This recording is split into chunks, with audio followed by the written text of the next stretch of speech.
देखिए फ्रेंड्स, आज की इस वीडियो में हम देखेंगे पार्टिकल थ्योरी ऑफ लाइट।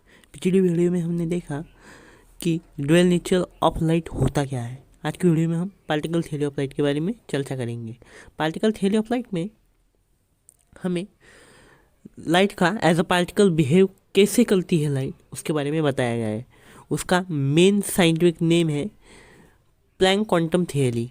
इसमें हमें लाइट को एज अ फोटोन कंसिडर किया है और एक पार्टिकल जैसे वो उसकी क्या प्रॉपर्टीज़ होती है और पार्टिकल की कौन कौन सी प्रॉपर्टीज़ वो शो करती है उसके बारे में हमें बताया गया है।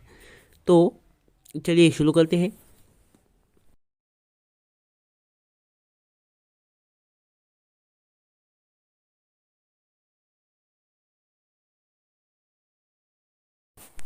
देखिए फ्रेंड्स, यहाँ पे आप देख सकते हैं ये प्लैंक क्वांटम थ्योरी की स्टेटमेंट है।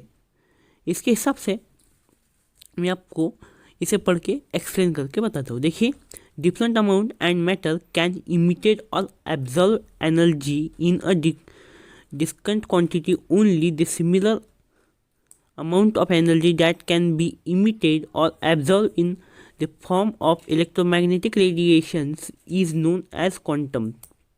मतलब इसमें हमें बताया गया है जब किसी चीज़ पे या किसी एटम पे, किसी मॉलिक्यूल पे जब एनर्जी गिरती है तो उससे जो अमाउंट ऑफ एनर्जी एब्जॉर्व होती है या फिर इमिट होती है वो एज अ क्वांटम के फॉर्म में वो एब्जॉर्व होती है या फिर इमिट होती है, मतलब बाहर निकलती है या फिर एब्जॉर्ब होती है। तो इसे हम समझते हैं एक एक्सपेरिमेंट से।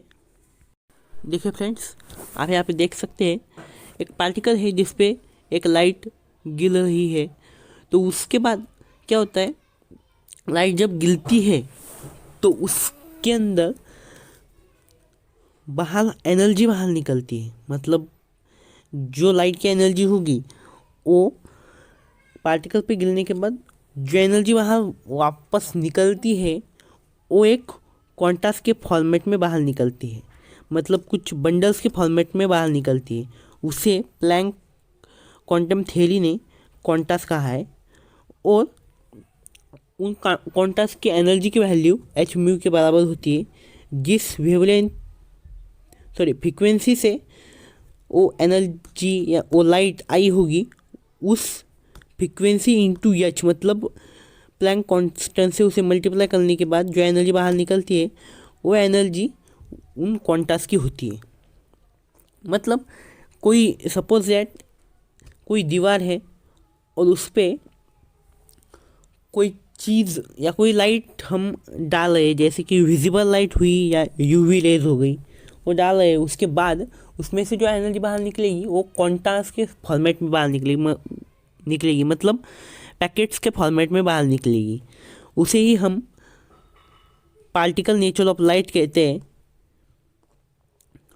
उसी फॉर्मेट को हम पार्टिकल नेचर ऑफ लाइट कहते हैं। और लाइट जब स्पीड ऑफ लाइट से जाती है तब उसका मास इनफाइनाइट होता है, और जो उसका मास है वो इनफाइनाइट होता है। और इनिशियल स्टेज में, मतलब जब वो रेस्ट में होती है तब उसका मास ज़ीरो होता है। इसलिए कहा जाता है कि जो न्यूटन लॉ है वो स्पीड ऑफ लाइट के ऊपर काम नहीं करते, या स्पीड ऑफ लाइट एक ही ऐसा एक्सेप्शन है जो फिज़िक्स में अवेलेबल है। यहाँ पे हमारे प्लैंक क्वांटम थ्योरी ख़त्म हुई। अगले वीडियो में हम किसी न्यू टॉपिक के साथ बात करेंगे। आज के लिए इतना ही, धन्यवाद। अगली वीडियो में हम किसी नए टॉपिक पे बात करेंगे, तो इस चैनल को सब्सक्राइब कर लेना और इस वीडियो को लाइक भी कर देना, जिससे हमारा मोटिवेशन बनता रहे।